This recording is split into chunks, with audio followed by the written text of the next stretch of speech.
دم روکے ہوئے دنیا سنتی تھی خطاب ان کا، دم روکے ہوئے دنیا سنتی تھی خطاب ان کا، تھم جاتا ہر ایک منظر جب کرتے تھے وہ تقریر، ایسے تھے ہمارے پیر، ایسے تھے ہمارے پیر، ایسے تھے ہمارے پیر، ایسے تھے ہمارے پیر۔ وہابی کسے کہتے ہیں؟ کیا یہ اہل سنت و جماعت نہیں ہوتے؟ کیونکہ خود کو وہابی کہتے ہیں، وہ سنی ہونے کا دعویٰ کرتے ہیں۔ وہابی سنی ہرگز نہیں ہے۔ اب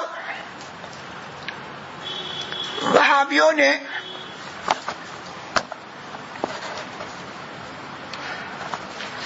اپنے آپ کو سنی کہنا شروع کیا ہے شیعہ کے مقابل میں۔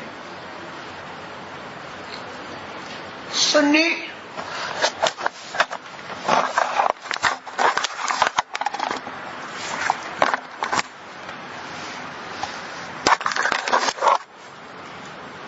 اہل سنت والجماعت کو کہتے ہیں جن کے عقائد اور معمولات وہابیوں سے، روافض سے، دیوبندیوں سے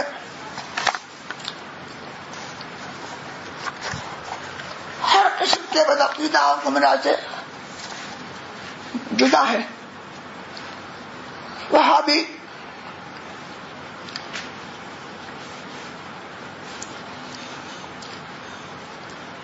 عام طور پر دو قسم ہے۔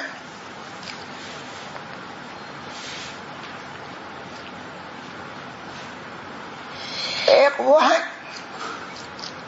جو اپنے آپ کو اہل حدیث کہتے ہیں اور تقلید ائمہ مجتہدین کو شرک کہتے ہیں۔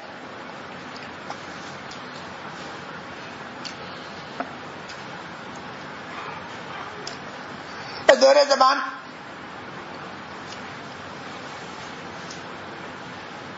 بخاری و مسلم اور امام اعظم ابو حنیفہ، امام شافعی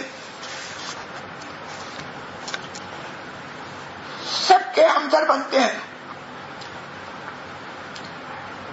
اور سمجھتے ہیں کہ انہیں احکام خدا بندی جاننے کے لیے کسی کی ضرورت نہیں، وہ خود کتاب و سنت سے اللہ و رسول کے احکام معلوم کر سکتے ہیں۔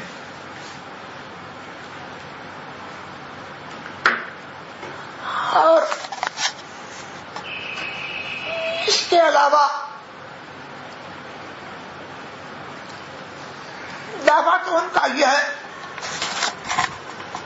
لیکن کتاب و سنت کی بہت ساری نصوص اور آیات و حدیث کے منکر ہیں، ہوائے نفس کے تابع ہیں، جس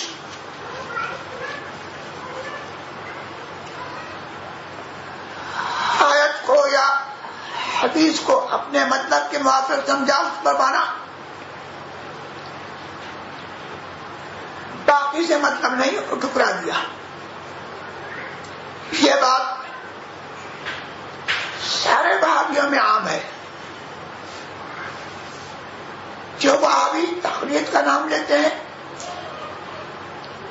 وہ بھی حقیقتاً اہل سنت والجماعت سے خارج ہے اور غیر مقلدین کے ساتھ ان کے عقائد میں وہ بھی شریک ہے۔ وہابی زمانہ کا عقیدہ یہ ہے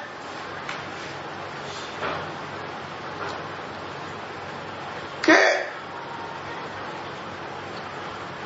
توسل ان کے نزدیک شرک ہے۔ رسول کریم سرور عالم صلی اللہ تبارک و تعالی علیہ وسلم اور انبیاء غیب دانی کے وہ منکر ہیں. ان کے بڑے نصاف لکھا غیب خدا جانے رسول کو کیا خبر ہے. اب ان کا یہاں یہ ٹھہرا ہے اللہ کو مان اوروں کو ماننا حق ہے. اور اختیارات رسول سرور عالم صلی اللہ علیہ وسلم منکر ہے. اور اولیاء کرام سے استعانت کوشش بتاتے ہیں.